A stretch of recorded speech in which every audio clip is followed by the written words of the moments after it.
Hey guys, welcome to Get Busy Watching. I'm your host, Honest Dan. Let's talk movies. Relax, be cool, cause if you don't, you'll act like a fool, so be cool. In commemoration of the upcoming prequel, Cruella, I'm taking a look back on the live-action Dalmatians movies that came before. Already got my review out for 101 Dalmatians. Now it's time to take a look at the sequel. I think as a kid I really liked it.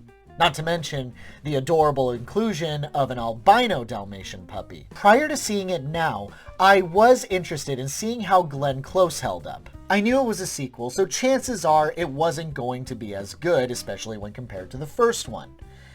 Especially considering that I don't really remember it that well. Whereas I remember the first one pretty vividly. Probably not a good sign.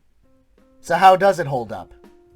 This is my honest opinion of 102 Dalmatians.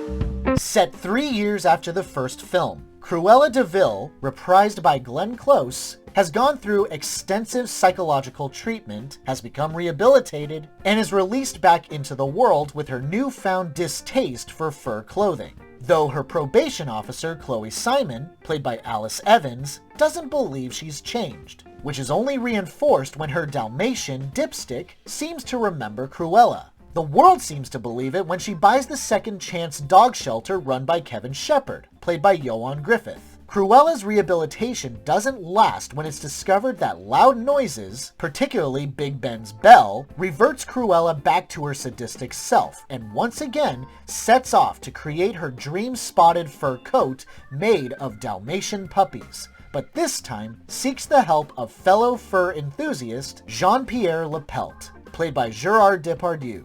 The coats from poopies. Not just any poopies.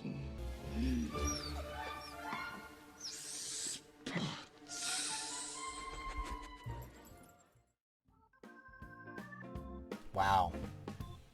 This sucked. I can kind of see why I liked it as a kid, but nope, not so much now as an adult. It's definitely a kid's movie when it starts off with a song like this.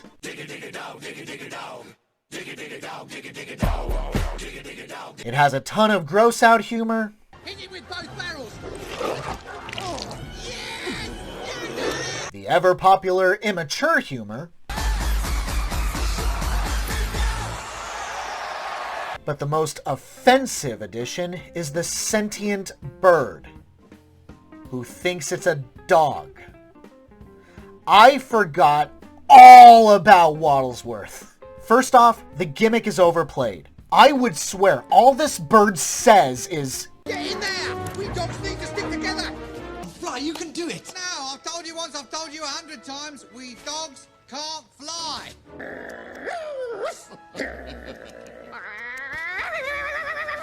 It's maddening. I know the dogs in the first one showed levels of sentience, but that's kind of the story of 101 Dalmatians. They were aware of what humans were saying, but couldn't actually communicate with them outside of trained gestures. But for some reason, we needed a funny animal sidekick with a funny voice, even though we don't actually need it. Were I to hazard a guess, a few sensitive parents thought Close was too threatening.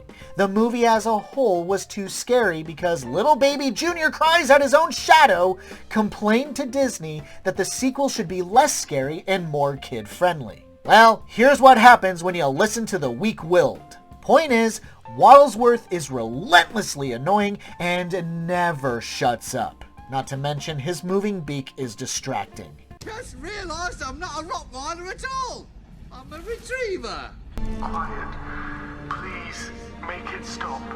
Even Close doesn't quite save this movie. I mean, okay, she kind of does, but we'll talk about the positives in a few minutes. But right now, we do need to talk about how they neutered her threat level. Basically, as soon as she teams up with Lepelt, she loses all of her menace and is watered down to Well, essentially, a gender swap of Jasper, and Lapelt is a French Horace who isn't scared of Cruella. And where's the fun in that? Cruella was terrifying in the first movie. Everywhere she went, people groveled or shivered as she walked by. She was closer to a force of nature than a woman. But here, it seems like the only person who is afraid of her is Alonzo, and that's standard. He was afraid of her when she was nice to him. I mean, who wouldn't be? But you get the idea. Everyone hates her and is capable of standing up to her. Lame. No, no.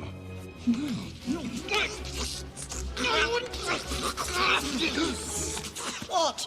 I'm surrounded by idiots. Even once the movie kicks off, it's not that interesting. Mostly because, well, yeah, the reviews were right. It's more of the same. That by itself is not necessarily a bad thing. It's only a bad thing if it's not done well.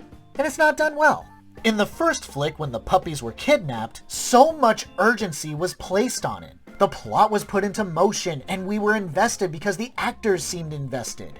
Here, it already takes way too long for the plot that we expected to take off. And I get it. They wanted to have some time with Ella before reverting back to Cruella.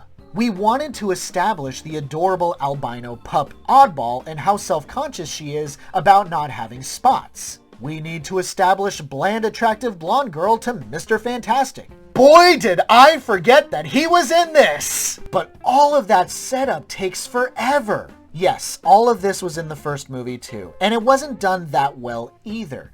But this is so much worse in how it's dragged out. And even once we get people moving and saving the puppies, half of it is, well, listening to Waddlesworth or following the cute dogs doing cute dog things. Not really adding this sense of adventure, but rather shenanigans. You're going the wrong way!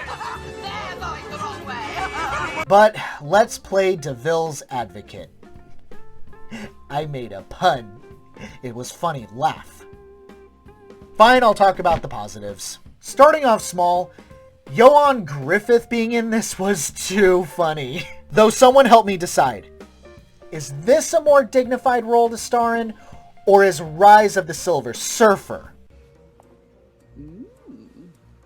I can explain. I do think that Oddball is adorable and has a unique personality that fits into a sequel to 101 Dalmatians. I wish it was in a better movie, but is an otherwise cute addition.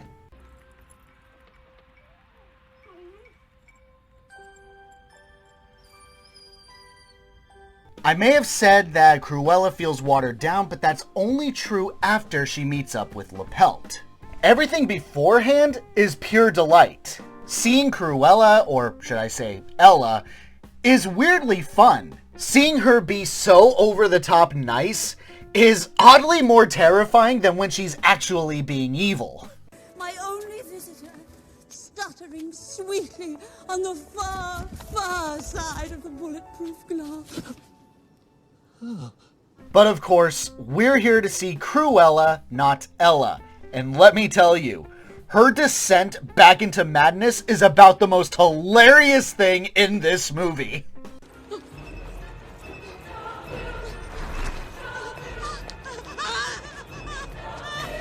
And when Cruella goes home to her fur coats, Close reaches maximum delightful evil.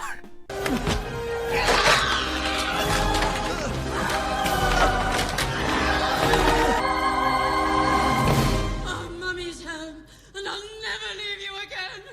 Oh, yeah. Oh, yeah. Oh, yeah.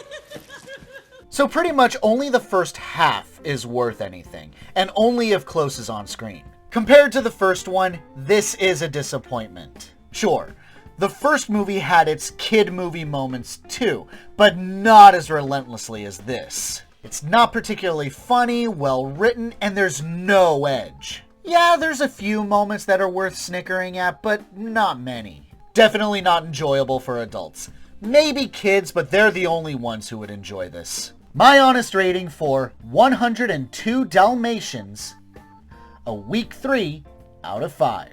Not Ella. Ella's gone. And Cruella's back!